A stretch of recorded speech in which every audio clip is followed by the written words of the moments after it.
اللہ تعالی عنہ کے شاگرد رشید عنہ کی خدمت اقدس میں ایک عورت آئی اور اس عورت نے آ کر کہا کہ زنیت وولدت فقتلت. 3 باتیں اس نے کہی ہیں. کتنی باتیں؟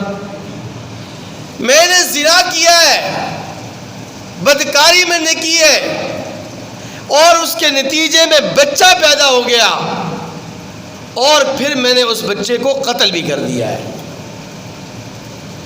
زنا کیا، بدکاری کی، اس سے بچہ پیدا ہوا تو میں نے اس بچے کو قتل بھی کر دیا ہے. فَهَلْ لِي مِن تَوْبَةٍ، کیا میرے لیے توبہ کی کوئی صورت ہے؟ حضرت ابو ہریرہ رضی اللہ تعالی عنہ نے فرمایا لا لا وَنَعِمَتِ الْعَيْنِ وَلَا كَرَامَةٍ، نہیں، تیری معافی کی کوئی صورت نہیں، تیری آنکھیں کبھی بھی ٹھنڈی نہ ہوں. تو نے بہت ظلم کیا ہے، زنا بھی کیا، بدکاری بھی کی، بچہ پیدا کیا، اس بچے کو تو نے قتل بھی کر دیا. تیرے لیے توبہ کی صورت کیسے ہو سکتی ہے؟ تیرے لیے توبہ کیسے ممکن ہے؟ وہ عورت مایوس ہو کر چیختی ہوئی چلاتی ہوئی وہاں سے جانے لگی کہ یا حسرتا اخلق هذا الحسن للنار، ہائے افسوس، یہ حسن و جمال جہنم کی آگ کے لیے پیدا کیا گیا تھا، یہ حسن و جمال جہنم کی آگ میں جلے گا.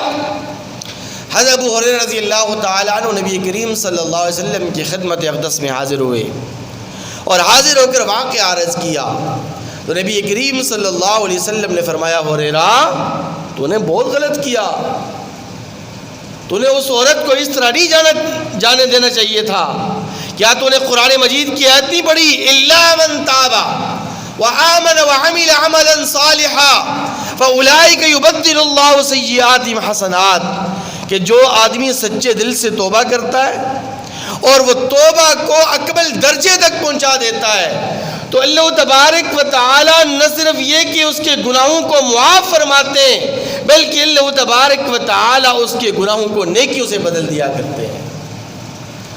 ابو ہریرہ رضی اللہ تعالیٰ عنہ اس عورت کی تلاش میں نکلے، پورا دن اس کو تلاش کرتے رہے، وہ عورت نہ ملی. دوسرے دن پھر تلاش کے لیے نکلے، وہ عورت مل گئی. ابو ہریرہ رضی اللہ تعالیٰ عنہ نے اس عورت کو خوشخبری سنائی تو وہ عورت خوشی خوشی یہ الفاظ کہتے ہوئے وہاں سے جانے لگی خرجتنی مخرجا، کہ واہ میرے ربا تیری کیا شان ہے کہ تو نے مجھے معاف کر دیا، میرے لیے توبہ کا دروازہ کھلا چھوڑ دیا. پھر اس عورت کے پاس ایک باندی تھی اور اس کی ایک بچی تھی، اس نے اس عورت کو بھی آزاد کر دیا، اپنی باندی کو بھی آزاد کر دیا اور اس کی بچی کو بھی آزاد کر دیا.